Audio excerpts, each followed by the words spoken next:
اللہ نے فرمایا کہ ڈرو مت، میں تمہارے ساتھ ہوں کہ سنتا اور دیکھتا ہوں۔ اچھا تو اس کے پاس جاؤ اور کہو کہ ہم آپ کے پروردگار کے بھیجے ہوئے ہیں، تو بنی اسرائیل کو ہمارے ساتھ جانے کی اجازت دیجیے اور انہیں عذاب نہ کیجیے۔ ہم آپ کے پاس آپ کے پروردگار کی طرف سے نشانی لے کر آئے ہیں، اور جو ہدایت کی بات مانے اس کو سلامتی ہو۔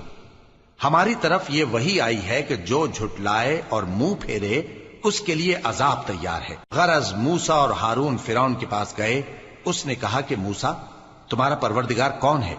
کہا کہ ہمارا پروردگار وہ ہے جس نے ہر چیز کو اس کی شکل و صورت بخشی، پھر راہ دکھائی۔ کہا تو پہلی قوموں کا کیا حال ہوا؟ فرمایا کہ ان کا علم میرے پروردگار کو ہے جو کتاب میں لکھا ہوا ہے۔ میرا پروردگار نہ چوکتا ہے نہ بھولتا ہے۔ وہ وہی تو ہے جس نے تم لوگوں کے لیے زمین کو فرش بنایا اور اس میں تمہارے لیے رستے بنا دیے، اور